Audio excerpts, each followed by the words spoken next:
Ngayong araw nga na to ay Yasumi namin. Ang hindi pala sabihin ng Yasumi ay araw ng pahinga. Sabado kasi ngayon kaya wala kaming pasok. Sabi nga ng mga senpai ko kapag Sabado minsan ay may pasok sila kapag malakas o maraming orders. Kaya okay na rin naman dahil makapagpahinga ng mahaba-haba. Ngayon nga sinabi ng mga senpai ko na pupunta kami sa ramen house dahil nga ililibre daw nila ako. Hindi ba ang babait nila dito? Nung unang dating ko nga dito ay binigyan nga nila ako ng bigas at nabanggit ko na yan sa vlog kong pangalawa.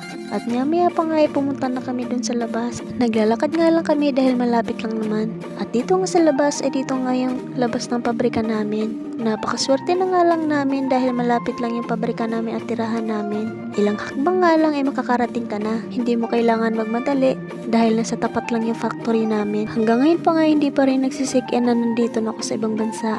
Biruin mo. Pero ngayon naglalakad na ako sa Japan. Sobrang ganda nga talaga ng lugar dito sa Japan. Napakalinis at ang gaganda ng mga kalsada nila. Walang traffic, walang usok, at wala ka rin makikitang basura sa paligid nila.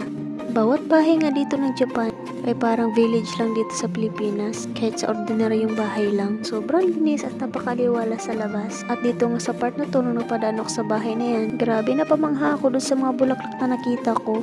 Dati pa naman ako nakakita ng mga ganong bulaklak nung nag-aaral pa ako doon sa school. Gusto ko nga sanang picturean yung mga bulaklak na yun kaso baka sitain ako ng may-ari ng bahay. Ang gaganda pa naman sana ng mga bulaklak doon. At dito ay nagpatuloy kami sa paglalakad ng mga senpai ko.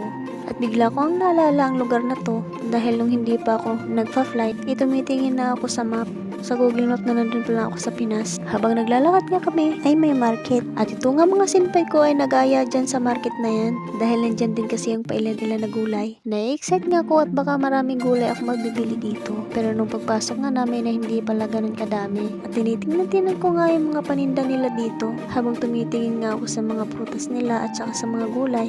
Price talaga ang una kong tinitingnan kung mura lang ba o hindi. Habang tumitingin nga ako dyan banda ay parang wala naman ako mapipili. Dahil nga medyo namamahalan ako. Pero nung pumunta na ako dun sa may mesa dun banda ay may nakita akong pipino. At mura nga lang.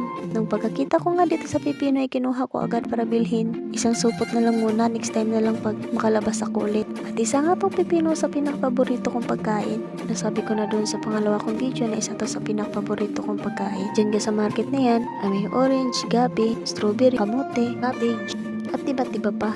May bigas nga din silang tinda dito pero sabi nga ng senpai ko ay mahal nga daw. Kaya hindi na lang kami bumili. At maya pa ay lumabas na kami pagkatapos naming biyaran yung mga pinamili namin. Ang binili ko nga dyan ay strawberry at pipino. Siyempre, number 1 talaga ang pipino natin dyan. Pipino is life yarn. At maya pa ay pumunta na kami dito sa ramen house. Pangatlang beses na nga ako nakakain ng ramen. Nung una ay yung sinundo kami ng kumiay dun sa airport. Yung sa pangalawa naman ay sinundo ako ng kumiay ko dun sa school ng Sakura Learning Center. At ito nga yung pangatlo. At iyan ang ipapasok na kami dyan sa loob. Napakasimple nga lang dito sa loob at ang linis-linis pa. At ang sabi nga ng mga senpai ko ay dito na lang kami uupo. Yung bang parang upong pang Japanese style. May mga upuan naman sa unahan at may table. Pero pinili ng mga senpai ko dito. Dahil nga medyo marami-rami kami. 6 nga kami ang kakain dito sa ramen na to. Patingin-tingin nga ako dyan sa paligid dahil napakalinis talaga. At ito nga yung mga senpai ko ay nagkukwentuhan. At ito nga yung pinakita ko yung inupuan namin na kulay green. At maya pa nga tinitingnan ng senpai ko ang menu para makapagpili na kami ng pagkain. At pagkatapos nga lumapit na yung Japanese na empleyado dito. Nagtatanong na siya kung ano yung mga orderin namin. At pagkatapos na nga namin umorder, ay tinitingnan ko ang mga menu dito. At ito nga yung mga list ng menu nila.